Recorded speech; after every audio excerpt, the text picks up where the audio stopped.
All right, guys, welcome to the episode. Hey. We need to this is cold open because we need to explain ourselves a little bit. Yeah, this is going to be a little weird. We recorded an episode where it was really tense and awkward, and we didn't feel good about it, and we argued. Yeah. Well, and we then around like the 47-minute mark or 49 minutes or whatever, we cut it into the recording we're making right now. Yeah. And then unpack it and react to it. So go ahead and listen to this first like 45 or so minutes. If it feels really tense, just bear with us. Just bear with us, and then we'll get to the good stuff. Okay. Is that good? Do you want to say anything else about the episode before it starts? No, it seems pretty good. Okay. Cue the intro. Welcome to the Boston Art Podcast. I am Brian Huntress. I'm Theodora Earthworms. And this is the episode. Woo. Just drink a floor water. All right, we're recording, I guess. All right, fuck yeah. What do you want to record about? Look at that guy's sticker. It's like a guy climbing across on a Blue Lives Matter flag. No, I think he's fixing the telephone pole. That's a telephone pole worker on a Blue Lives. Is that like a utility workers matter flag? Yeah, I think so. Literally, fuck this country. Oh, man. Utility lives matter. National Grid Lives Matter. Whoever the fuck fixes those. Damn. This is supposed to be another meta episode. Yeah, we were going to talk about The State of the Union. State of the Union. State of the arts. The state of the pod. The state of the podcast address. What were you going to say about that? I feel like we're doing... We both had points that we wanted to make. I feel this isn't just me wanting to do this. I feel like there was a lot we wanted to talk about. I know. I agree. Sorry. But it's just like, I feel like if the pressure's just on me to just be like, all right, here's what we're doing, like that, I don't have anything... That's fair. Like, what am I don't know what to say. I'm not putting pressure on you. It's all right. It was a rhetorical question. All right. I don't know, man. I think the podcast has been doing really well. And we're at a point where... Not that we weren't already at this point a couple different times, but I think we're at a real expansion point where we've been in it. We're not going to stop doing it. And we're trying to figure out how that's going to look in the future. Yeah, it's really hard to figure out what there is to say. What do you mean? I don't know. Now I don't want to record anymore. Now I'm being weird again. I'm being weird. You're not being that weird. You're being a little weird, but it's okay. You just got the first couple minute thing. You know, we talk about that in interviews all the time. The first, 10 minutes sucks. Yeah, because we're sitting just staring at a random person that we've never met, looking at them and asking them weird questions. It's different when it's just us. But it's not. The first few minutes are always, you have to get the groove. Because the episodes aren't scripted. We don't know what we're going to talk about. There's intense pressure to not fuck it up. Even if it's us. It's just weird at first. Just walk it off. It's all good. I am. All right. I am fucking walking it off. I'm chill. I'm chilling. Man, this sucks. Dude, work with me here. I'm trying to work with you. You're not. But you're hard to work with. What's something cool that happened to you this week? Nothing? Life sucks? I don't know. I accidentally threw a battery at a TV, a flat screen TV, and destroyed the TV by accident. It was a AA battery and it pierced through the screen of a Sony TV. That fucking sucks. I was playing Elden Ring.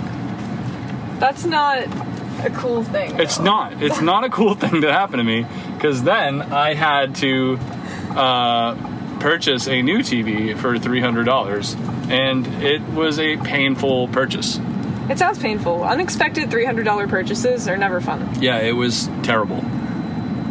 I felt unbelievably stupid. So, because breaking a TV while playing Elden Ring is embarrassing. Well, it would have been more embarrassing if you were sincerely enraged and throwing shit. See, that was the thing, is I was pretending to rage quit. I was in front of my brother, and then I pretend rage quit, as if wouldn't it be so funny if I threw the controller right now type thing. But the batteries just flew out of the fucking Xbox controller and just slingshotted at the TV, and just it destroyed the TV in front of my very eyes. That's horrible. Yeah, it was real embarrassing. That's so bad. I felt real stupid, dog. Okay, but here's the thing, right? When I asked you Okay. about something cool that happened to you this week, I was trying to lift your spirits a bit, and you said something bad. We gotta redirect here. 'Cause that sounds terrible. Have you had a bad week? Has it been a bad I week? upgraded my moon veil to +10 in Elden Ring. That sounds good. I signed up sorry. for a yoga class. That's good. Yeah. That's pretty sick. I haven't gone yet. My first class is tomorrow. I haven't done any yoga ever. Well, no. When I was in an old school I went to, there was a teacher there that had us do yoga classes, but they told us we could also just lay down instead of doing the yoga poses. So I was one of the people that just opted into just laying down for the entire hour and just didn't do anything. Just laid on the floor. I thought yoga was dumb back then. Yeah. Now I'm pro yoga. Like, I think it's cool. Seems really nice. Yeah. The thing would do about it. yoga is, like, if you do it and you stay on top of it and you do it, like, frequently, it feels awesome. Not, like, speaking from experience or anything, but, like, that's true with, like, stretching in general. That if you're on top of it and you do it frequently, your body starts to crave it and it feels really good and you can, like, do the poses. But when you're first starting, which it's been a while since I've been, like, active in, like, yoga or martial arts or anything, so my body's really tight and I feel like it's going to be really awkward and hard and self-conscious to start again. So that's why I haven't for a while. But my job gave me a discount on this yoga class and it was That's only sick. like $40 for the session. And I was like, you know what? Fuck it. This will be good for me. So it might be kind of embarrassing, but I feel like because it's at my job and the other people there are going to be people that work at my job, I'm going to have like a social pressure to continue to do it. That's a good thing, though. You know what I mean? Yeah. That'll make you continue, probably. I don't know if I'm going to know anybody that's there, though, so maybe it won't. Yeah. Maybe it'll just be other people in other departments, and I'll just, like, be mortified and leave. You know what it'll actually probably be? What? Is I wouldn't be surprised if it turns into a really good networking opportunity. That could be neat. Because, like, you know how, like, that's like a, like, one of, like the, like, you see that in a lot of movies about, like, corporate America or, like, big businesses and shit, that, like, all of the real meetings are while people are, like, playing golf or something. Yeah. Or, like, at a bar after work. Yeah. And that's, like, how people move up. Like, maybe it won't be like other people, like your friends, but, like, wouldn't it be cool if it was, like, somebody who was, like, higher up the food chain? But I feel like yoga class is such an awkward thing, too, though. Like, Well, if you're being awkward and vulnerable in a group of people trying to better themselves, that bonds you to the group. that's true. I just want to be able to stretch, man. And I don't have any discipline, so I figured signing up for a class would be good. You don't have any discipline? Not about exercise. Oh, okay. Well, that's harder to have discipline with. But I think used you're to. a pretty... I would say that you are definitely a disciplined person. I would not say that you're undisciplined. I have 3 jobs right now. That's what I mean. Like, you work hard as fuck with what you're doing. Yeah. So, I guess that's true. And I do enjoy being, like, not in shape, that's not really what I mean, but I enjoy when my body feels good. Like, I like eating healthy food and I like exercising and stretching because when I don't, I'm really aware of it and my body feels bad. yeah, I feel really good when I stretch. I've been stretching more. That's good. That's really good. I do it at night and in the mornings. I So I used didn't do to- it last night or this morning. Because I was there. Yeah. Same. I used to go to a yeah. chiropractor and go to the gym every day before the pandemic, and it's been kind of hard trying to get back into that headspace because I completely abandoned it. During the pandemic, actually, like during lockdown, I used to stretch and stuff a lot. Like I would just spend a couple hours at a time stretching or like working out in my room because there was nothing else to do. But then I fell off of that around the middle, and I just haven't gotten back to it. Now it's been like a couple of years all of a sudden, so I don't know. Do you think that it's weird that when we're together, we don't do many things that we have to do or should do, and we do all those things when we're not hanging out? But we both separately do them. Like it's not Yeah. like either one of us doesn't do it. Like, for It's just- example, sorry. No, sorry, I interrupted you. Oh, Go it's on. all good. like, if we hang out for like 5 days straight, like with no breaks, we're probably gonna have no laundry, fucking eat like shit, maybe watch an insane amount of like TV or something. Yeah. And that's awesome, but like, it's almost like sometimes when we hang out, it's like we're doing cheat days. Yeah. Like, the hangout is the cheat day, and we don't do anything like life maintenance stuff. And when we do, it's like pulling teeth. But it's easy to do. It's like, you ever see that meme, like, or that TikTok maybe that we saw together where it was like, this isn't just you, I do this too, probably with a lot of things, but where it's like me when my boyfriend's around, and it's this girl who's like can't open a jar, and she's like me when I'm alone, and she's like lifting a table on like her shoulders. It's true though. I feel like it's because I mean, we should probably work on that, but I feel like it's because it feels like it's like when I'm by myself, it's designated getting shit done time. Yeah, me too. But the thing that's kind of a problem with that is that maybe if we did more of that stuff when we were together and didn't have this like scarcity mindset, because we see each other pretty much every fucking day anyway. It's not like it's like only on the weekends or something. What is a scarcity mindset? Like, what do you feel like that really means? I've been saying that a lot lately. I've heard it many times too. I always think about it as worrying that there's not enough success to go around. Not just success, but not enough of whatever it is that you need. Like, you can have a scarcity mindset about money. You can have a scarcity mindset about love or about attention. It's just thinking that you're gonna at some point run out of whatever it is that you're valuing. So you either hoard it or use it all up right away, or like you just have an unhealthy relationship with it because you're not confident in the fact that it will come back. Like, you don't believe in generating abundance. You know? Yeah, abundance can be hard to believe in. And I mean, I'm not saying everyone should. It's really abstract. Abundance isn't really a thing that is a state of permanence for a lot of people, but I think if you... I don't know. I think that's something I've been struggling with a lot myself, is trying to get out of that scarcity mindset. We were talking about that. That's what we were going to fucking talk about, the meta shit. Was scarcity mindset stuff. And what I was saying anyway about being open about certain things on the air that in the past I hadn't wanted to. Like being like, I don't know, I feel like that's going to sound weird to somebody listening because I do talk about shit all the time. But there's some stuff that I stray away from because I don't want to seem unprofessional or seem... Of course, yeah. Like, there's just this worry that somebody from my day job is going to hear it and be mad at me or something. But that is operating under the assumption that I'm always going to have a hourly job where I could get smited for doing something in my free time. Instead of, like, building and growing this project that we put a lot more effort and energy into than I've ever put into any day job. Yeah. Like, the idea that I will always be under someone's thumb. Even though I also think it's important to know that that's never happened to me. Like, I've never had a boss, like, track down a project I'm doing and be like, you're fired. You know what's funny? Yeah, that actually hasn't happened to me either. But the only times where that type of thing has happened is where I think it is happening without proof. Yeah. Where I feel like I have given myself a, like, blackened reputation. You know what I mean? Like, where it's like I personally, with my words and decisions, have made myself, like, a persona non grata.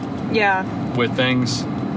That did kind of happen to me one time, and I knew it happened. It actually contributed to the end of the infamous Puzzle Factory. Oh. Where this is probably a touchy subject, but one thing I thought this was, so the one theme that killed the Puzzle Factory, which was a DIY music venue and art space for those who don't know, was I thought it would be a good idea to join the local arts organization that oversaw the landscape that the Puzzle Factory existed in, and it was kind of like a thing like FPAC. Mm-hmm. Not as legit as FPAC, but it was the same exact thing, like an arts nonprofit. Yeah. And I joined the board, and I was involved, like the gallery coordinator, and I thought that would be a really great way to connect the DIY institution that we were trying to create to the legitimized institution, and that would make us more desirable and like good people, and everyone would like us, and you know what I mean? They wouldn't think we were a bunch of creeps in the basement. Yeah. And I started being honest with them and like telling them all this great stuff we were doing and how we do it and like this and that, and in the meetings, but they were recording all of the meetings and I didn't realize that, and they were sending the recording to other people in the building and sending the recordings to the owners and the real estate company that owned the building. So I inadvertently, by being honest and open and making a direct line of communication with the arts organization overseeing what we were doing, made them attack us. Like I brought the government down on us, basically. But how so? Like, what did they have issue with? DIY shows, people coming in and out of the building, having like fucking 50 people at a time in the hallway and in the studios. Gotcha. Bringing tons of people in, bringing commerce in, bringing attention to everybody's art and lifting all ships. Fucking scumbags. Fucking hate those people. Anyway, but maybe that's completely unrelated to what we were even talking about. Do you think it resulted in a fear of transparency about a lot of that stuff? Well, it taught me a very valuable lesson where you have to, when you're dealing with real businesses and real people and real organizations, you have to choose your words really carefully. Because there's a real big difference between saying, hey, everybody, like, come on over to my workshop and we're going to have some wine and hang out and listen to music, and saying, come over to my official DIY venue, like $5 suggestion at the donation at the door, like real legit, like big band, like, and like the thing is, it's like not a lot of people realize this, but saying music venue, that's a legal term. That's a business. Yeah. Like that is, you are implying to the people you are promoting it to that you are running a legitimate, approved business. But saying, hey, come over to my shop and hang out and have some wine and listen to a band. Yeah. Not that now we're completely unofficial. You see what I'm saying? And when you're a DIY space and you don't know anything about zoning, running a business, crowd control, safety, health codes, like now, like you don't know any of that shit, and then you start using those terms. Now you are inviting a legal attack from the outside world. Well, the other thing too, though, like, I don't know, it depends on what you're talking about, because if it was a situation where it was like not up to fire code, there were a shit ton of people in there, maybe it's not an attack, maybe it's like there actually should be precautions taken. Well, think about it like this. What if some bullshit ass Blue Lives Matter piece of shit that goes to town hall meetings all the time, knows the electrical inspector and the guy from town hall, and they're friends with Betty, the fucking receptionist, and they got nothing to do because they're retired and they fucking hate gay people, and they're a cop, and they speak the town's language, they speak the civic language, they know about the codes, they're a retired building inspector. They find out what you're doing. They know all of the right words and the procedures and people to just fucking electrocute you and make you die and go away. Yeah. They can just delete you because you brought it on yourself. So just because it is a real, like, take the ghost ship in fucking California, for example, that horrible warehouse fire tragedy. Yeah. That was a real hazard, and that's fucked. That happened, and maybe they should have. I don't know. That is true, that sometimes there is reasons why the powers that be need to get involved if something is actually dangerous, but it's abusable. Yeah. You can be litigious. Like, it's like you can... Definitely. You know what I mean? And like it's a massive vulnerability. I know many people that exactly what we're talking about has happened to with their space, and they could have protected themselves by hiding more. So you're saying I shouldn't be as vulnerable on the podcast? Actually, fuck, I'm so dumb. You're arguing against your original point. Am I? Oh, a fuck. bit. Well... Because here's the other thing, though, that I think you're also overlooking in that story. Okay. Because that is fucked up. And that we were all dumbasses? I mean, no, not that exactly, but you can learn that language You can't just go up to a group of people and be like, hey, we're doing this completely on our own, and expect them not to have something to say about it if you're saying that in a, like, management meeting. Like, you're inviting someone to improve upon that idea. Anytime that you invite anybody into the, like, plan drafting segment of planning, you're asking for feedback. Yeah, or you're at least making yourself open to it. It's like telling your mom you're not sure if you should apply for a job or not. Like, what is she going to say? Not tell you advice? That's a good point. Like, you become fair game for criticism and feedback.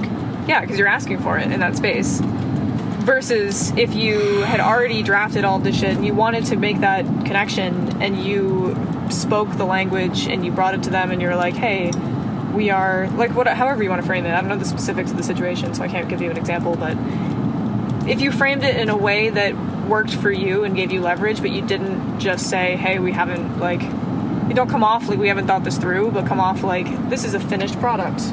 Maybe you could put your name on it. Maybe we could, whatever kind of partnership you thought would benefit the space, that might have been wiser, you know? Yeah, I went about it all wrong. I just didn't, I think I was just walking around thinking that the world was sunshine and rainbows and that no one would ever be mean to us. But I think you're... With that instance in particular. Yeah. With the Puzzle Factory, I did not protect myself at all.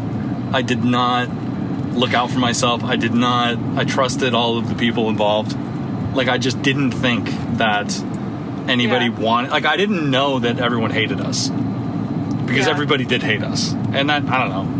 Whatever. Maybe they're not everybody, but we were annoying and loud in a building full of, you know, quiet, more conservative art people.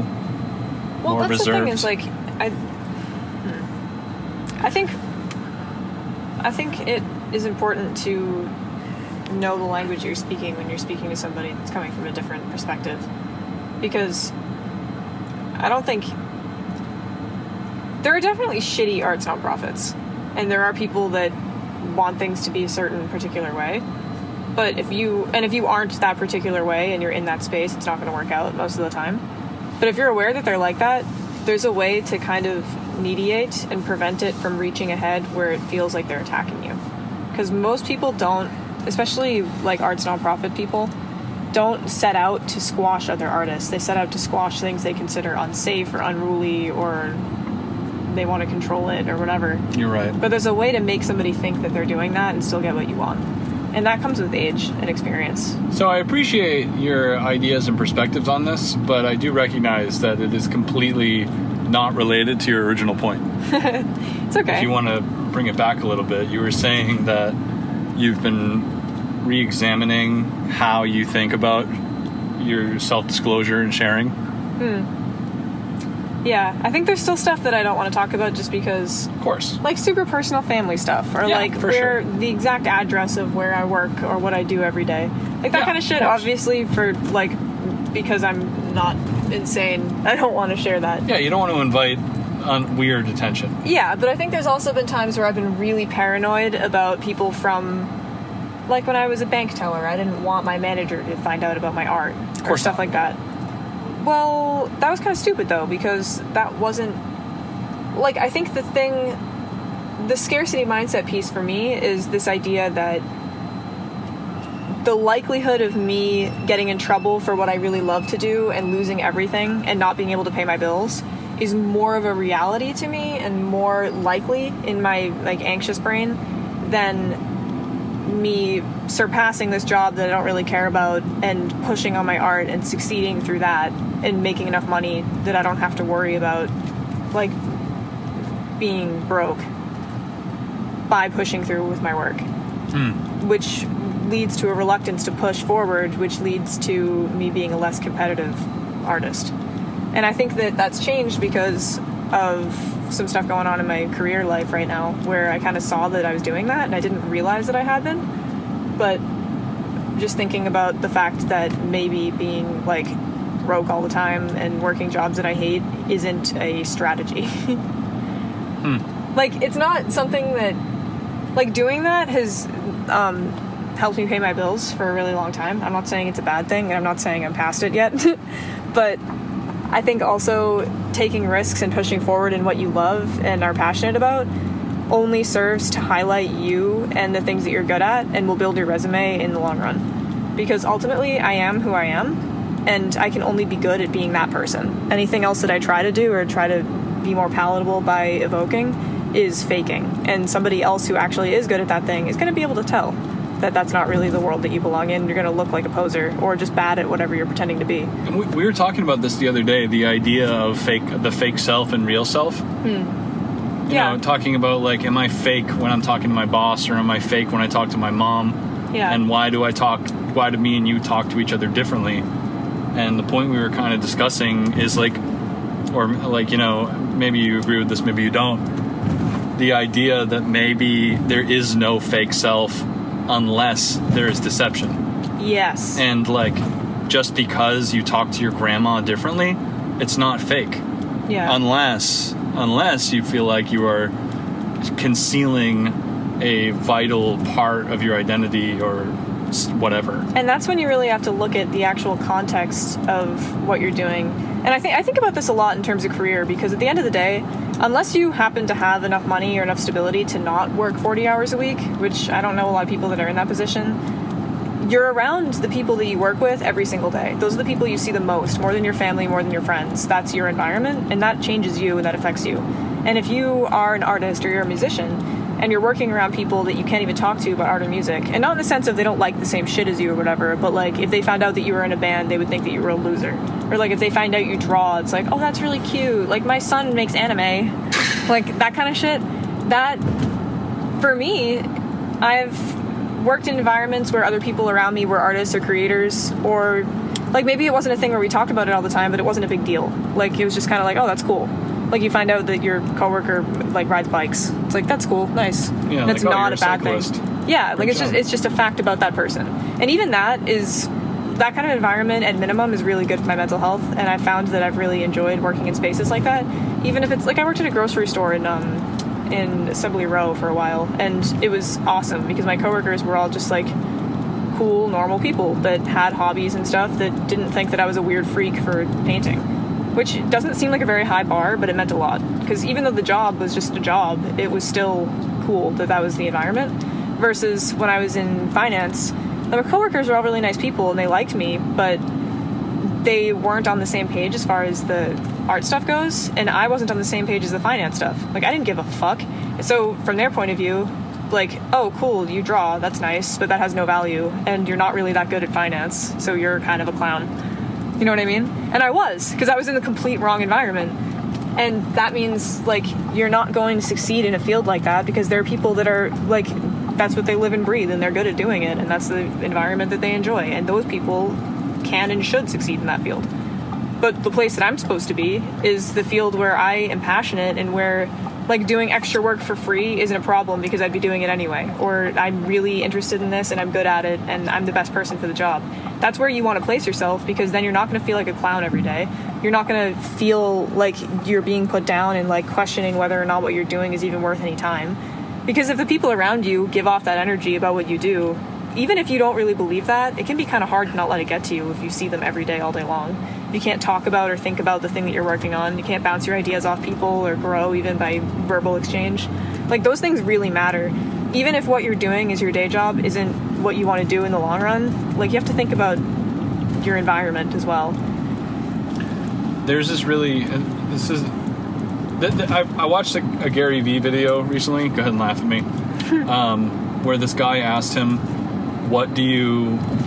Like, talking about the idea of, is college a waste of time, and, like, what do people do, like, who might be thinking about being a doctor or a lawyer or, like, some real, like, professional shit, but they think that, like, they're not sure if it's worth it, or maybe they should follow a different passion or something. Yeah. And what was really interesting about that is Gary Vee, legend, problematic fave, I'm just kidding, but said that the people who actually are going to become doctors and shit are not even asking that question. Yeah. Like, people who are going to be a lawyer, like a full-fledged real lawyer, finish school and work in that field, aren't wondering if they should. Yeah. They're just doing it. And I thought that was pretty profound, because I've wondered things like that. Like, should I really actually fucking become a social worker? Yeah. Should I work in mental health? Should because that is the only thing besides art that I have any professional experience in is social work. Not as a social worker, I did not at all get that far, but like the path that I would be on, like the pinnacle of that would be being a social worker. Yeah. And I have thought many times, like, maybe I should just fucking do it. Maybe I'm just being a dumbass. Like, but if it really was like that, like if I was really for real and I wasn't going to waste anybody's time and I was going to get a fucking degree as in psychology or social work and do it and dive into that shit, I wouldn't be wondering. Yeah. Like, it would just be game on. I would just be crushing it in psychology.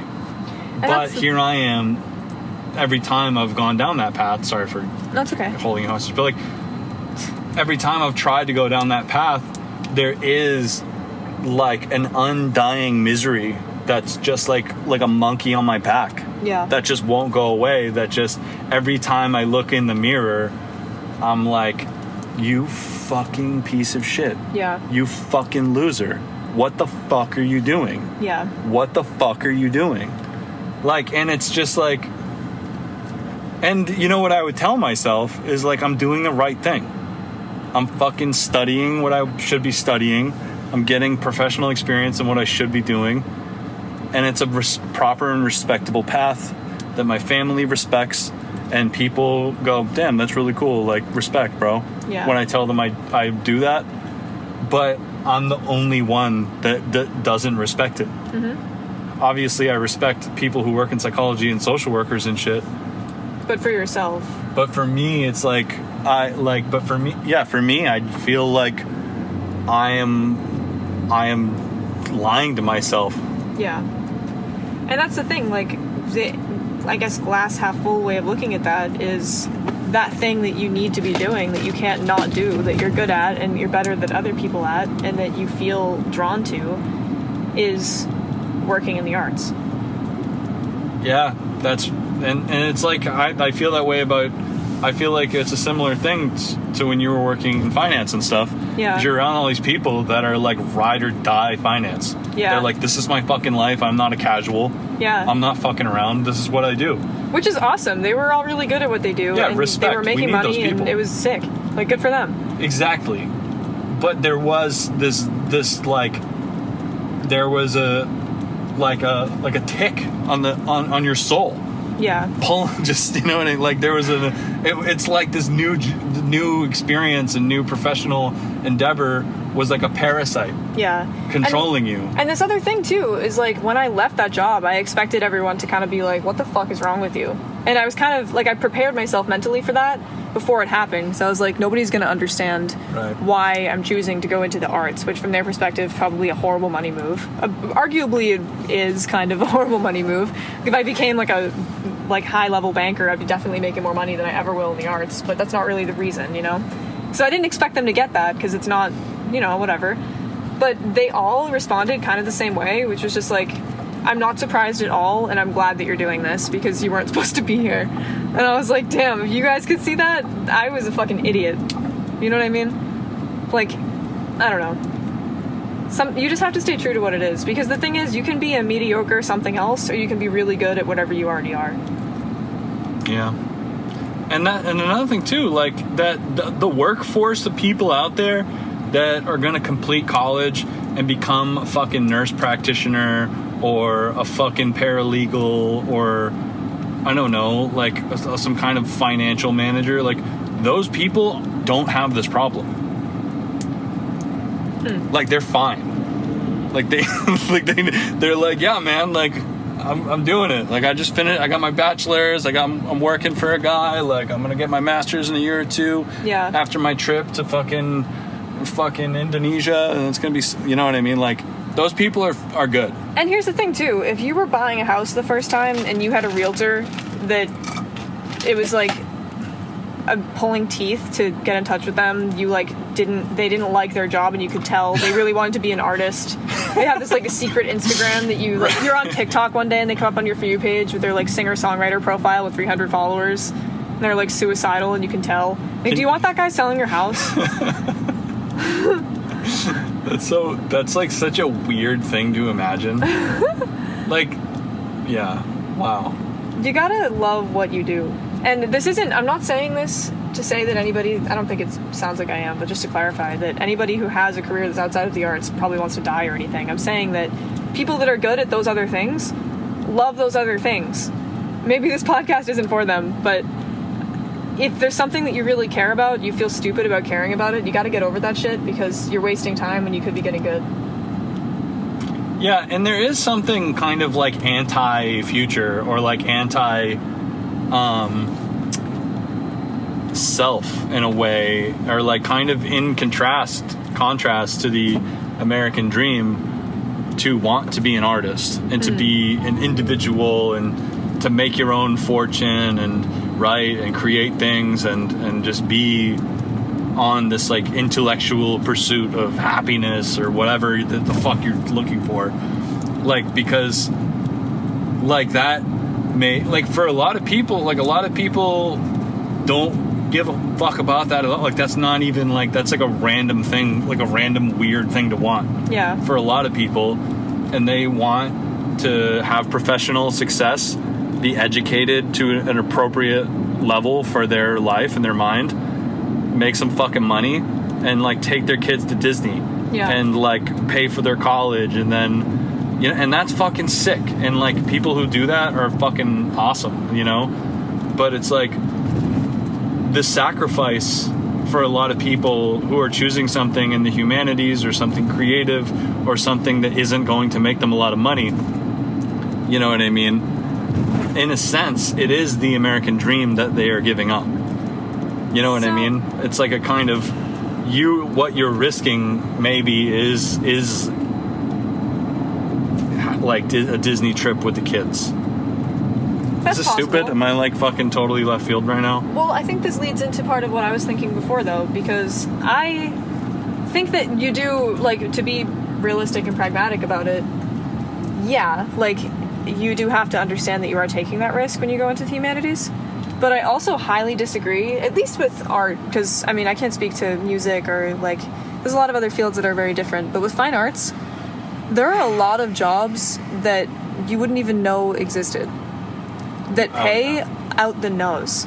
Like, it's that you can't, the idea that you can't make, like, a triple figure salary in the arts is a lie. That is actually not true. Like, that's just not fucking true. I make a triple figure salary right now. I know you meant six figure. I'm just kidding. Whatever. You know what I meant. Triple. I only make $300. You know what I meant. You know what I meant. I know. But it's not real. Like that. There are jobs that pay a lot of fucking money. There are jobs that pay more than you would make as a fucking paralegal. And those are out there, but they're hard to get because you have to network. You have to be confident. You can't be the guy like we were talking about last episode who's like, oh, you know, I just draw pictures. Like, those jobs are competitive, like in any other field, and you have to hustle for them. So if you're gonna sit out there, like, wasting your time, like, totally adding myself right now, working as a fucking, like, bank teller or at a Walmart or something. Or playing Elden Ring all day. Yeah, because, well, I mean, no, that's a completely different point. But if you are afraid that you're gonna lose what you already have, so you're not taking risks, and you're spending, like, 50 hours a week working for, like, $15 an hour, which sometimes you have to do, and I'm in that position, I've been in that position. But if you're not thinking about the long game and you're in the wrong field because you don't think that there's hope for you, you gave up before it started. And that's kind of what I had to come to terms with. And then thinking about things like the podcast, I've been thinking since I've been back in the arts about my brand building. And, like, I used to go by a different name at my job than I go by with my art. Like, obviously Earthworms isn't on my W-9. Like, I have a different last name in my real life. And I mean, that's still true because, like, I don't know, whatever. But, like, there was segmented identity there where it's like, you can't Google me. You don't know that I do this. I'm not going to tell you, like, whatever. Because I didn't want it to be weird. But if you're in an arts environment, like, all my coworkers know that I'm an artist and it's not that big of a deal. And if I want to network it, I can. If not, it's not this, like, glaring, embarrassing thing. You know what I mean? Yeah. What a crazy thing to think about. Yeah. There is, like, a big, like, there is, like, it's, like, the right path or the right attitude is like threading a needle, and the rest of there's literally millions of paths you could choose that fuck you, that like are horrible and counterproductive to what you want, and the attitude required to get what you want, I guess is what I'm saying, is like a thin fucking margin. Does that make sense? Am I using the right words? Say that again? Like, I feel like a lot of it is mindset. It's all mindset, attitude, and perspective. Yeah. And it's a very, very, like, thin, like, goal. Like, it's like a fucking, it's like a... I'm like, dropping the ball with my metaphor right now. It's okay. It's like difficult to... Like, it's like a fucking playing basketball, but the basketball hoop is the size of a golf ball. See, I disagree with that. I feel like that's what I'm trying to say, is I think if you over-police it, and if you try to be this perfect, like, professional identity, for a lot of fields, that is correct. Like, there is a professional way to be. Sure. But I don't think art is one of those fields. I think art is a field where you need to stand out and be as true to yourself as possible, because your uniqueness is what builds your brand. I guess what I'm saying, though, is that is the difficult goal to hit. Like, I feel like that is, like what you're saying, being professional and scrubbed and clean and polished and sterilized, that is the mirage. That's a siren. Like, that is it's like this devil food, like, tempting you. Do you know what I mean? But, like, the scary choice of just actually being yourself is the tiny target.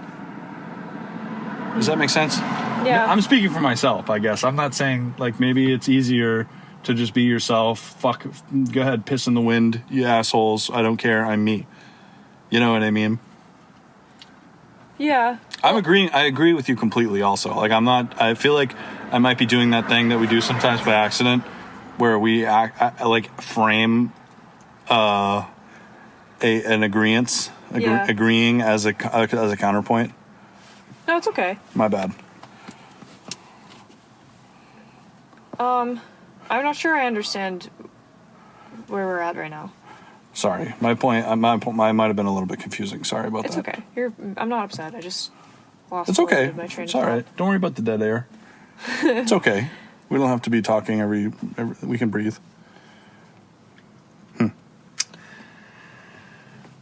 Where did I lose you? Did I? Well, I don't. I feel like we're talking across each other right now. I don't really understand. Let me listen to you. I'll dial it back. I didn't mean to. No, I don't. I lost track of. It's okay. We get jumbled sometimes. There's nothing wrong with that. I'm sorry. It's okay. I love you. I love you too. It's okay. I get jumbled all the time. If there was a third person here, this would be easier to figure out. Yeah. But it's just me and you, and we are. I don't know what we're talking about anymore. I don't know what I'm talking. I'm talking about nothing in particular. I'm fucking. Let's talk about something else. Okay, changing the subject. The Bruins No. pushed out of the playoffs, dude. They lost Game 7. Oh yeah. Not going to the Stanley Cup, boys. Boo. Oh no, I'm just kidding. I didn't even. I don't watch hockey. My family's a big sports family. You're keeping up on it though. I was there. I mean, I know just because all of them know, and that's all they're talking about. And everyone's really sad that the Bruins lost. Yeah, I was there when it happened. Your mom was really sad. Yeah. Oh yeah, it was the day of my cousin's engagement party. Yeah. Good times. Love engagement parties. Was this a good subject transition? It was a little random, but it It was worked. a little random. Well, you know, it's like a joke where people just say, "How about them Red Sox?" You know, people say that when something's awkward. I don't feel like it's about abandoning, like, other people's conceptions of you, though. Like, I don't feel like it's like a "fuck you, I am me" thing. I don't think that is real. I think there's still a way to be professional in the arts. Yeah, But- maybe I don't think that either. I think that completely denying the fact that you're in the arts isn't professionalism if you're in the art field. That only works if you are trying to make money outside of it. And if you're trying to split yourself between two careers for your whole professional life, you're not going to get very far in either of them. Yeah, holy shit. Maybe that's like a curse of the jack of all trades. You know what I mean? Like in a bad way, like where you split yourself down the middle and you're hiding who you are. You're hiding who you are from both parties, because there's a certain amount of like awkwardness, like where you don't want to seem like a fake artist or something. You know what I mean? Like, and you don't want the people you work with to think that you're some weirdo creep artist. But I feel like it really depends, because if you broaden the definition of what it means to be like a jack of all trades, are you talking about like I'm an artist or a musician and I also like have a day job at Subway? Or are you talking about like I am like I do gig work in like I'm a handyman and I like paint houses and I write music and I do blah blah blah? Because I feel like the latter, you can just be like, are you just building your skill sets under your name? Like, are you Brian Huntress in all settings? Or in one setting, are you like Brian Huntress artist? In another setting, you're Brian Huntress like clean professional guy. In another setting, you're like a different entity. Like, if you're splitting your identity up and you're not claiming parts of yourself in a setting that you're in for the majority of your time, that's unhealthy. That's what I was saying. That's exactly what I mean. Okay. Yeah, I'm not saying anything different. That's what I agree with that. But I don't think necessarily that being a jack of all trades is bad. Me neither. I'm saying, like, I am a jack of all trades. I fucking oil paint, acrylic paint. I don't do any of it masterfully. I feel like that's what a jack of all trades is. You got your hands in a bunch of different stuff. But you said it's the curse of jack of all trades. Maybe it wasn't an accurate idiom to you. Maybe it wasn't an accurate expression. Oh. I didn't mean to, like, denigrate the jack of all trades concept. Oh, I didn't think you were denigrating it. Well, I guess I'm just saying I agree with you that there's just kind of splitting your life force in half, and it's bad. Yeah. But it wouldn't be bad if you didn't feel the pressure to hide. Yeah. And disguise this split. Mm-hmm. Maybe that is the poison.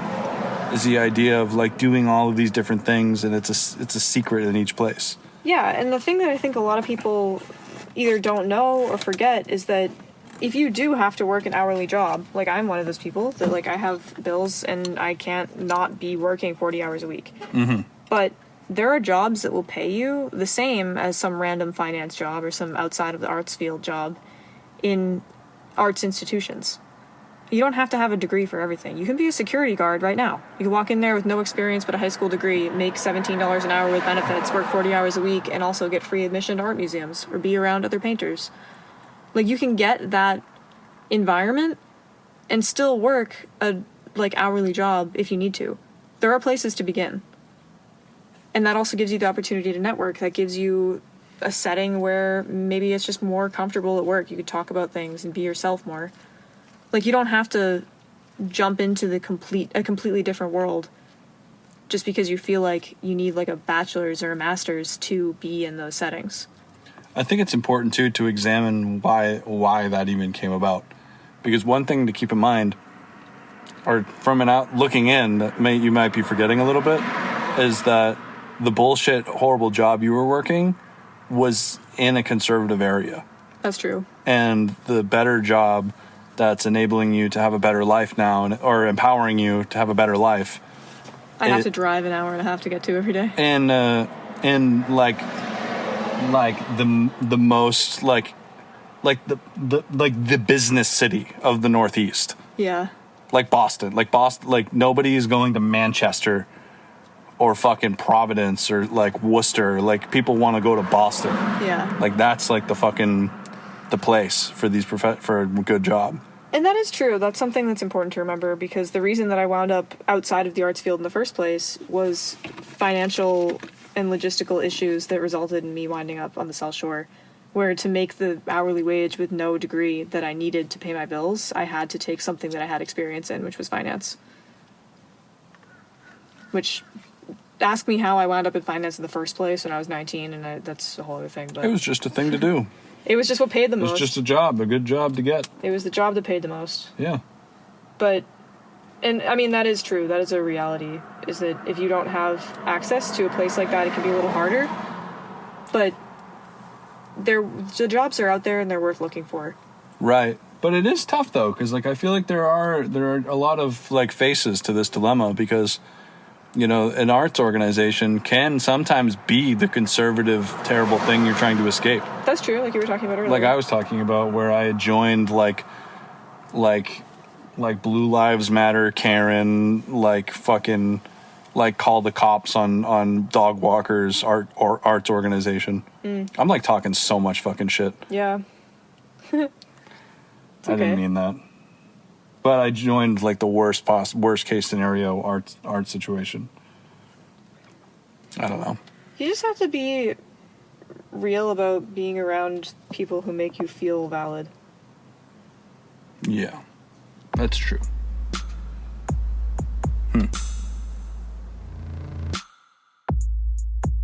At this point, we decided to drive home, relax a little bit, get in the air conditioning, eat some food, and figure it all out. So, here is the rest of the show. All right.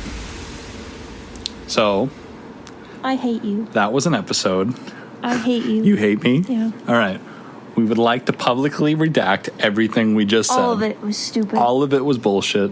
It was negative and dumb, and we're rethinking everything we I said. was trying to be happy, and you kept telling me that everyone was going to kill us. We were going to die. So the reason that Theo Everyone sucks. didn't understand anything I was saying and kept getting mad at me, Mad at me. I wasn't.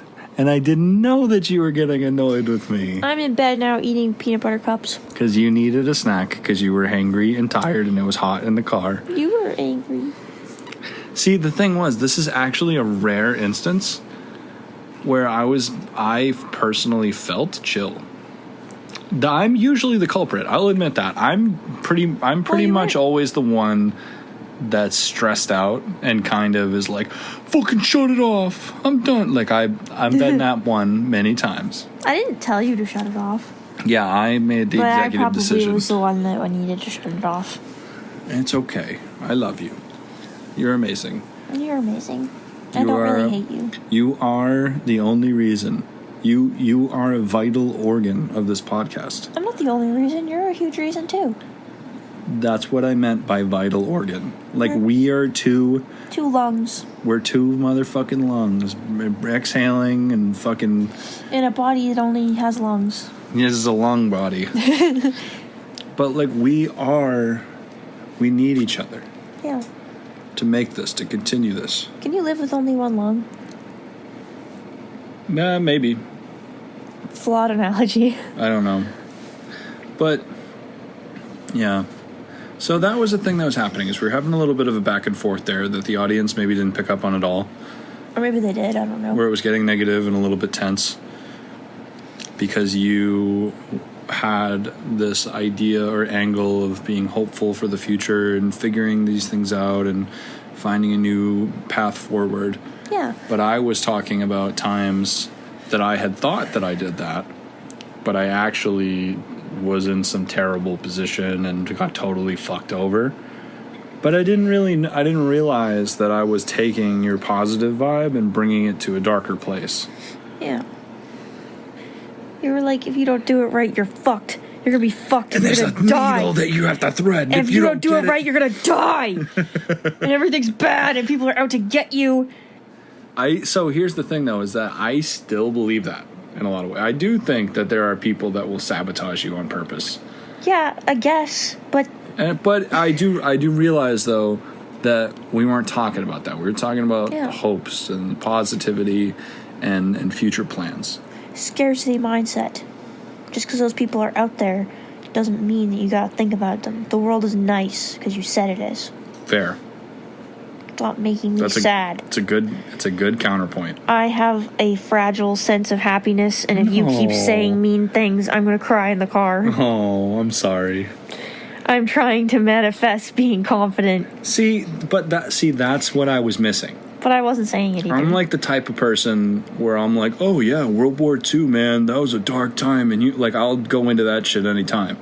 Or I'm like, yeah, man, cults and stuff, that's great. Yeah, you stress me out sometimes. I'll do that stuff. You stressed me out in the cult episode, too. And we had to pause it, and I had to tell you to chill. See... I get actually upset sometimes. But this needs to be an evolving language here. Yeah, this is something I should have said to you that I felt sad. It's not that so much, but... I could have communicated better, But listen, I for some reason think it's like fun to talk about horrible shit. Sometimes it's okay. Sometimes, but like maybe there needs to be like a button where it's just like Like a Brian chill out button. no, where you like this is getting dark button, Yeah. or like maybe this isn't. Maybe let's keep it positive. I want you to feel comfortable telling me that. I like to keep it positive. I prefer positivity, but sometimes I'm like going into like I'll start talking about Nazi Germany or like religious scandals and abuse. And I'm just like, that's weird. I shouldn't do that all the time. I usually pick my moments. Like, I'm not going to just hang out with some new people at a dinner party and talk about some horrible thing like that. But with you, I feel so comfortable that I'll talk about anything. I love that you feel comfortable with But me. there's that has a risk. Like, where it's like, just because we feel so comfortable with each other doesn't mean we shouldn't practice discretion sometimes at what we're getting into. Sometimes. Is that fair? Yeah, sometimes it's just like a little bit jarring.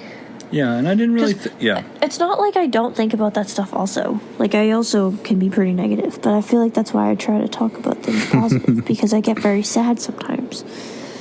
And sometimes I'll come over and I'll be like, I'll walk in and I'm like, hey, I saw some pretty flowers. Saw them cute flowers today and like a bunny. And you're like, someday you'll be dead. Someday you'll die and you're gonna rot in the ground. Aww. And I'll be like, huh? What? I saw a bumblebee and you're like, I'm allergic to bees and I'm gonna die of anaphylaxis today. I'm like, what? Well, I actually am not allergic to bees, I don't think. Well, that was a like illustration of a scenario. Right. It was fictional.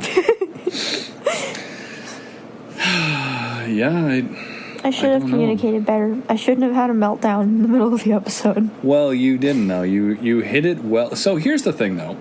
Okay? When we're recording, I feel like there's a mutual respect where if you feel like if things are getting a little heated up or you're kind of annoyed with me or something, Yeah. if you don't say, hey, let's fucking break time, pause it, let's go off air for a second, I feel like that's like, or if it's me even, like let's talk about myself. If I'm getting kind of pissed off and I don't point it out and say like, all right, let's like step back for a minute, I might just try to save face. Yeah. And like, let's just keep this going. I don't care. Let's just move past this. I'm good. Let's too. keep the episode going. Yeah. So I feel like if I can detect some tense feelings from you, if you don't hit the kill switch, I'm not gonna be like, hey, why are you pissed off? Yeah. Because maybe it doesn't matter. Maybe we can just move on and just keep it moving. Which is good, but I feel like the double-edged sword of us being like collaborators and also being partners is that then I get sad and mad because you didn't notice. Because I didn't notice how Like, you don't sad care you that were. I'm sad. I don't and then care. I keep talking the whole time, no matter what you say. I'm just thinking about how you don't care about my feelings. You hate me. I love you very, Is that very rational? much. No. Sure it is. It's okay. Should I communicate? Yeah. It's okay. I don't fault you for not like it's. I don't fault you It's either. all good. I'm not mad at you. I shouldn't have been sad. It wasn't really a problem. Well, it's not. You shouldn't have been sad. It's Well- okay for that to happen. I guess. You didn't do anything wrong, though. You were being very supportive and exploring all the points I was bringing up. I mean, it's like sometimes I don't understand. I don't know. Like sometimes I don't know. That's not a crime. Yeah, I guess it's not a crime to not understand. That was the thing though, is I was just like, what the fuck? I do get it. Like I do know what you mean. But maybe I didn't, or I don't fucking know. We literally also, before recording this last part, transition, listened back to the entire episode, just sitting next to each other, listening to the whole thing. Which is why I feel like we feel comfortable Maybe we should Adding. do that more often. adding this back on. Sometimes, well, when an episode goes great and there's nothing, it's just was a chill episode, Yeah. I feel like there's no reason to review it. It's like, that was fun, moving on. But when it goes badly, we usually, because that's something we tried to talk about earlier too, but on the first attempt earlier today, I shut the episode off. Which is another important detail. This is like our third try recording today. We're in a funk. We've been like bickering about it all day. Yeah, and I was like, fuck this sucks. But why did I do that? Oh, but because another thing we did this morning is we listened back to like 3 or 4 episodes from like 2021 or like, in the past where we never released them because we shut it off because of what bad thing. Yeah. But I mean, maybe we handled it better this time, because what we normally do is we shut it off and then we go do something else, or we try to, and sometimes it works out great and we like go swimming, or we'll just like go do something else and kind of recenter, and we just record a different day, and that's fine. But there is sort of a feeling of like being disappointed that we didn't make it work. But sometimes we try to force it and then it ends bad and we just keep fucking up, or we just like, I forget what the last thing I was going to say was. That's okay. I don't know. It's just not always great, because then we feel like disappointed. Yeah. Where if like actually addressing the problem and listening back and figuring out why we were actually arguing. Because like when we tried to discuss it without listening to the recording, we were talking about the stuff we were debating. And like, I don't even give a fuck about any of that. I don't care. I was mad because you didn't listen. Because you hate me. No, I do not hate you. And I did my best listening, but I maybe missed some stuff or didn't give certain points enough sensitivity or attention. That's possible. I left you hanging a little bit a couple of times. It's okay. I was being defensive. It's okay. It's like, it really is fine. It happens. And I think this is a good save. You know what I really think we should do, though? What? Before we're done recording? Okay. Let me know what you think of this idea. Here's my pitch. All right. When we're done recording this and we say, all right, bye, that's the episode, let's make another recording for an intro where we say, hey, this is post-production us, and here's an episode that we didn't really like, but then we fix it in the end. Buckle in like for a wild ride, guys. For a kind of tense conversation that we don't even like that we had, and we don't even want to post it really. Trigger warning, embarrassing. Do you want to do that? Sure. Should we do that right now? Wait, are we done? Are we done? This isn't that very long. Okay, that's fine. We're at 1 hour. We're at 61 minutes. Well, let's conclude what we were talking about, though. Oh, okay, yeah. I guess we could finish that up. Yeah, well, what more is there to say? Well, I just felt like I was trying to say that I feel like it's kind of nice thinking about the idea of, I feel like building your brand is a corny, like, capitalist way to say it, but I guess building your brand, like, trying to think about who, in my case, like, Theodora is, and that not being a segmented thing where sometimes, like, I am one thing in the office and one thing at home and one thing with my friends, but I am one all-encompassing person that maybe certain elements of me are more in the limelight in certain settings because they're needed in different times, but I am always that person. And that being a non-negotiable more as a priority than money or appearances or whatever, just like being genuinely true to my comfort levels in every situation leads you to places where it's easier to network, leads you to people that are like-minded, leads you to opportunities that are a better fit for you because you're leading with what you actually are. Where if you're faking it, you're going to wind up in situations that suit fake you and you'll feel shitty. That's ass, yeah. Fuck that.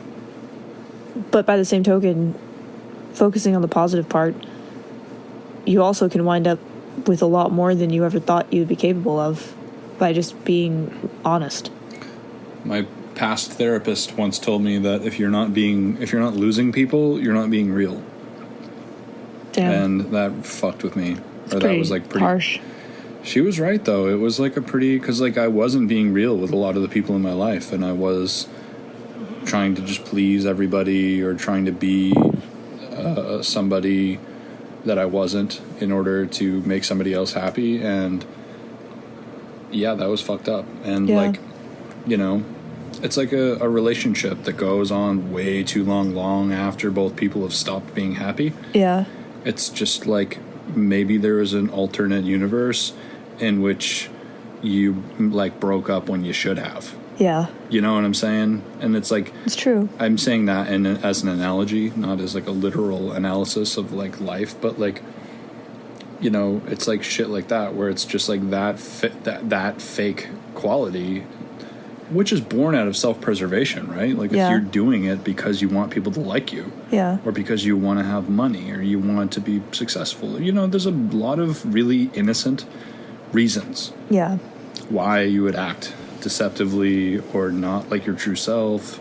But that's talking about the scarcity mindset. That's the same kind of thing. Like, I don't want to end this relationship even though I'm not happy in it because I'm afraid of being by myself, or I'm afraid I won't find this again, or hurting this person.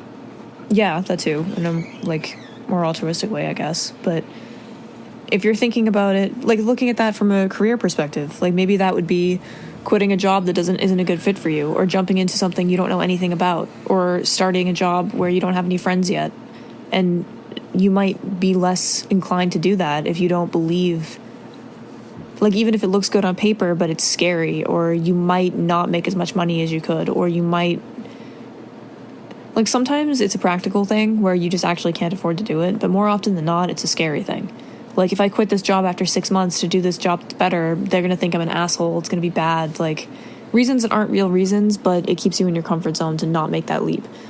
And if you give into that, you're missing out on opportunities and time.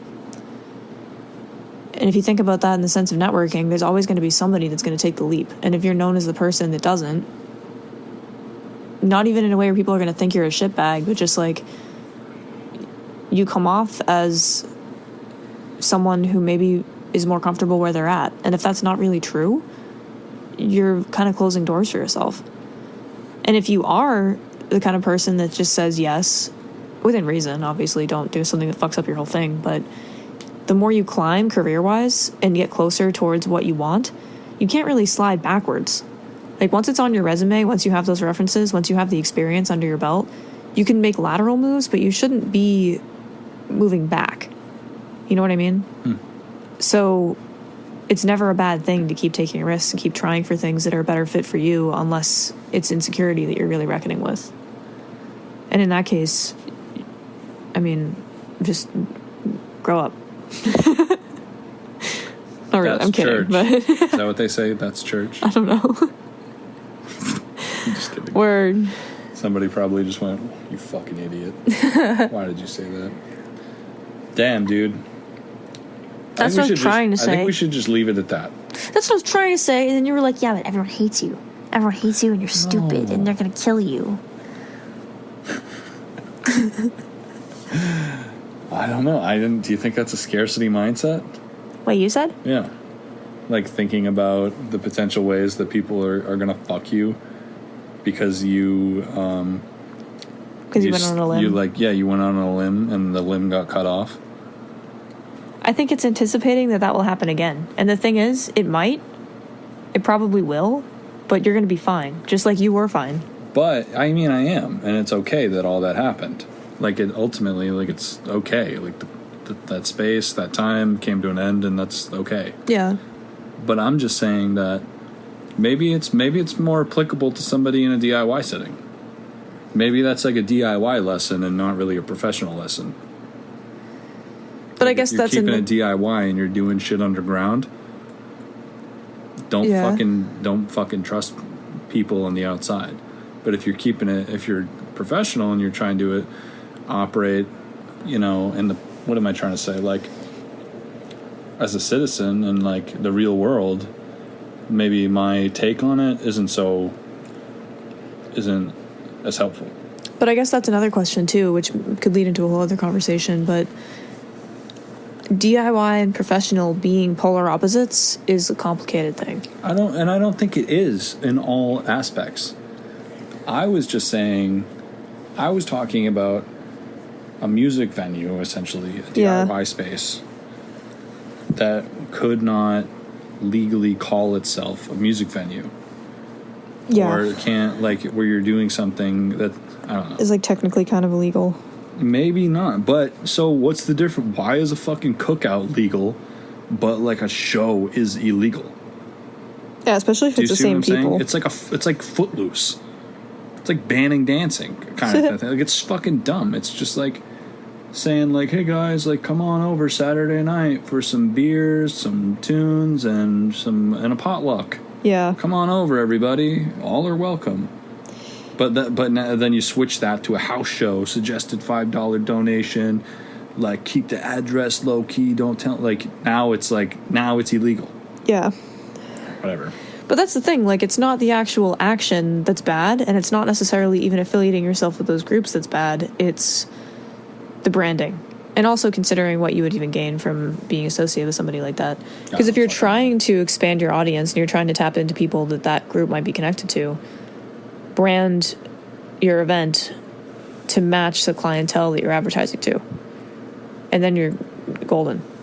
But if it's not a match, they're not going to like it. It's going to go up in flames no matter what the situation is. You know? I don't know. I don't really know. Sorry. It's okay. No. Fuck. This is like minutia. This is like dumb anyway. Doesn't even matter. Okay. Is that rude? Is that No. stupid? I didn't mean to be rude. You're not being rude. Okay. You good. feeling okay? Yeah, I'm good. No, I just feel like maybe it's not even really worth a conversation. Maybe just the DIY shit isn't even really relevant to professionalism and stuff. Interesting. Like maybe this isn't even shouldn't even be the same conversation. But I guess I'm saying, like, I always considered my career and creative stuff to be DIY stuff, my professional stuff to be separate. And I'm saying that they're not separate because to think that DIY has to be in the shadows is to put a glass ceiling over it. Because the only reason that it's unprofessional, quote unquote, is because you're using the wrong lingo. You're just not good enough at the branding yet. You know what I mean? To keep it low-key like that? I kind of beg to differ, though. I think that they're, I think sometimes when something is DIY, you are risking, if you step into a professional space, people who disagree with what you're doing or don't want it to exist literally have, an off button that's on your forehead. People... I was just saying that, you're vulnerable. Legally. Yeah. Which is why you need to learn how to prevent those things from happening. But I'm saying... I know. But I'm saying... I don't think we disagree right now. I've been... It's okay. What were you going to say? Well... I've been involved with, directly... with multiple places that have been straight shit on by just some secret outside force that sicked the government, the town on us, basically. Yeah. And I know other people directly that I've been affiliated with where the same thing has happened, where some dickhead just sent the building inspector after them. Yeah. People will do that to you. I don't know. That's all I'm saying. That I wish I could remember the exact thing you said. I guess I'm saying that it isn't just a branding thing, or that it isn't that I didn't know how I was stupid and that's why it got fucked up. That's not what I said. Okay, well I'm sorry. I didn't mean to interpret it that way. No, it's okay. I don't think that. Okay. I know you don't. I'm not saying I love you. I'm not saying that you're calling me stupid. Okay. Okay. Well, I didn't take that back. I didn't mean that you think I'm stupid. I wasn't offended. I just don't want you to think I meant that. I know you didn't mean that. It's okay. It's okay. Yeah, I want you to be okay too. I'm sorry too. There's nothing to be sorry for. It's okay. Really? Are you getting frustrated with me? No, I love you. Like being a pain in the ass? No. I just think... weren't you just saying, though, that if you had, framed it a different way or said it was like a cookout or something like that, it would have been fine?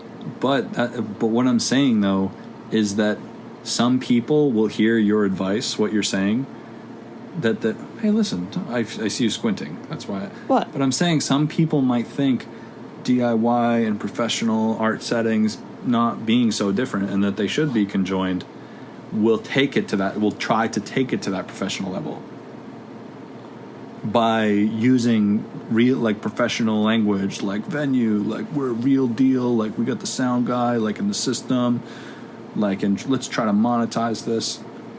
But I think that there is a way to do that's the right way. You can't just put those buzzwords on something that already is kind of illegal. I am of the same opinion. I agree. It is the buzzwords that make it illegal. But I don't think...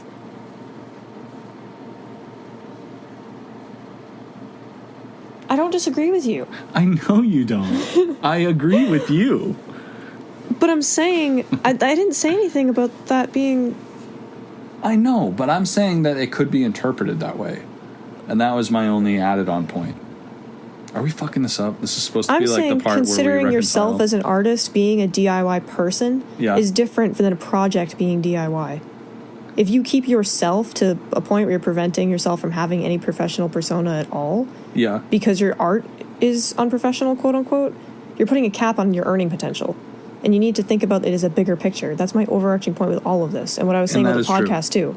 The podcast technically is DIY. Yeah. But we're not doing anything that could be policeable. Right. Okay, so, all right, so... If you're doing something illegal, don't fucking talk about it. If you're not, be confident. Running a venue. You're not a DIY person unless you're like a criminal. You're like an outlaw. Like if you are a squatter that lives in a shack and you're not telling anybody what you do for a living and you're not paying taxes, maybe keep that on the down low. But most of the time, if you're an artist and you're painting, you can tell people that and it will be fine. That's my point. Okay, so I agree with everything. I was arguing with you about DIY venues. I don't know anything about that. Okay, that was the hill. I was dying on the venue hill. All right, that's fine. In DIY spaces. You don't need to die on any hill. But I'm just... okay, whatever. Whatever expression you want to use, that's where I was. I agree with everything else. That's fair. I agree with that too. Okay, so maybe I got a little twisted up because I thought that...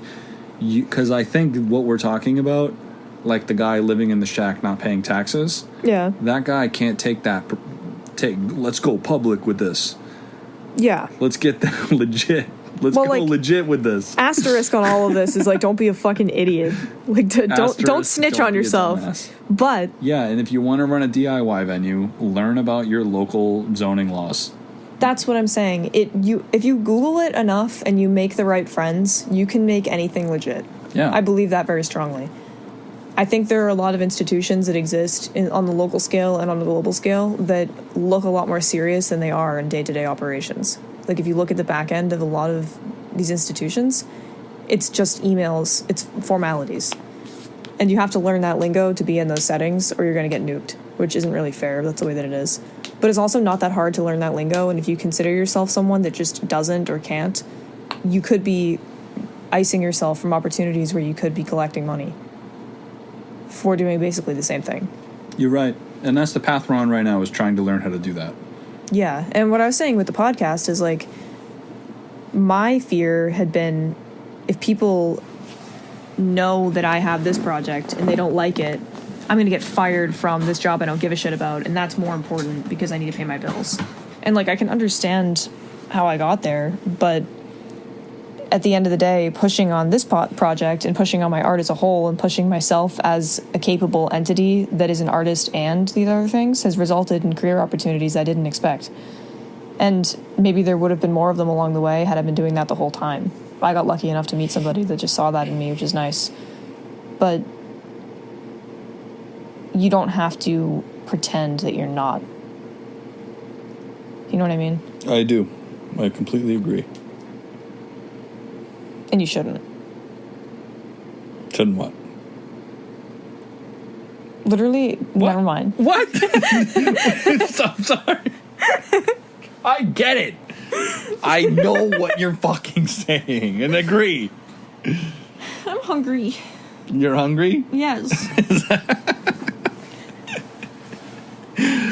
You have to buy me Panera bread. Oh, fuck that. I fucking hate Panera.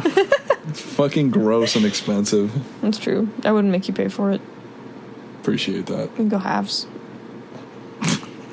How about you order and swipe your card, and I'll order and swipe my fucking card?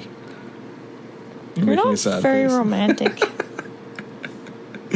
No, I buy you stuff all the time. Yeah, you do. You bought me Dunks like an hour ago. That doesn't count as buying you stuff. Buying you Dunks doesn't count. I refuse to let that be counted. Oh man, this has been a hectic episode. I'm stressed out. How do you feel about the second half? How do you feel about much better. this? You feel like this went better? I never get mad about us having disagreements on content. I get mad because I know that most of the time we actually agree and we're both just like not connecting. Yeah. And like missing each other, and that pisses me off. It pisses me off too. I said that pointedly. Sorry. I didn't mean it that way. Fucking you piss me off. I'm also pissed off, so... Do we have a weird podcast? Probably. Is this just like us, just like having like weird public fights on recording?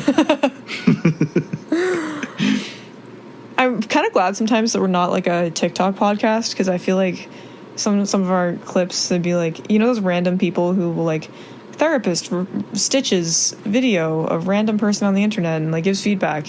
People like unsolicitedly do that. Would suck.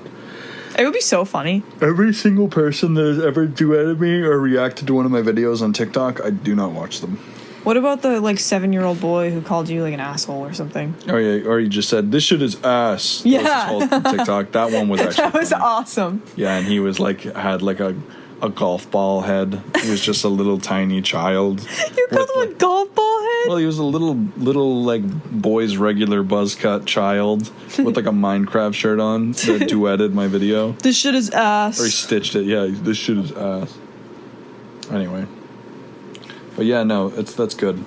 It's hard to put shit on TikTok about the podcast. It's really hard to promote content about our podcast. I know. Because it's audio only, and I haven't figured out a good way to make clips.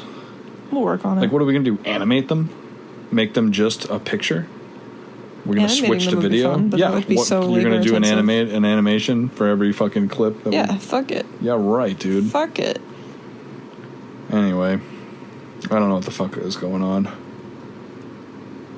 Fuck your podcast.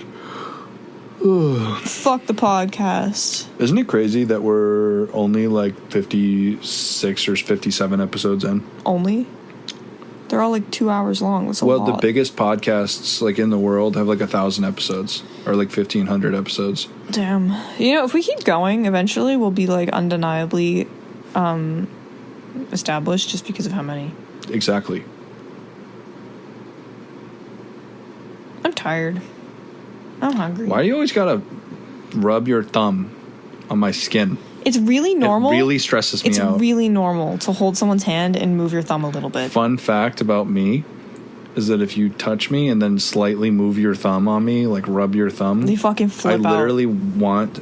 I would rather get murdered than have I'm you sorry. do that to me. It's instinctive. You can touch me all the time. Not all the time. As long as you do not, Not all the time. like, rub your thumb on me. Sometimes you really like when I like touch you or touch your hair or cuddle you, and sometimes I like walk by you and you jump 6 feet like I stabbed you. And you like glare at me too. In those moments, I just don't want you to fuck with me. I know, it's Don't okay. fuck with me. Not really. It's okay. I don't know what my problem is. You don't have a problem. You just... Why'd you make that sound? You do have a problem, actually, and it was that sound you just made. Got it. Oh, I'm sorry. Oh, I know. I'm just. Why are you sorry? I don't know. Why are you sorry? Yeah. We're fighting now. All right, we're gonna wrap this stupid fucking episode up. Yeah. All right. Okay.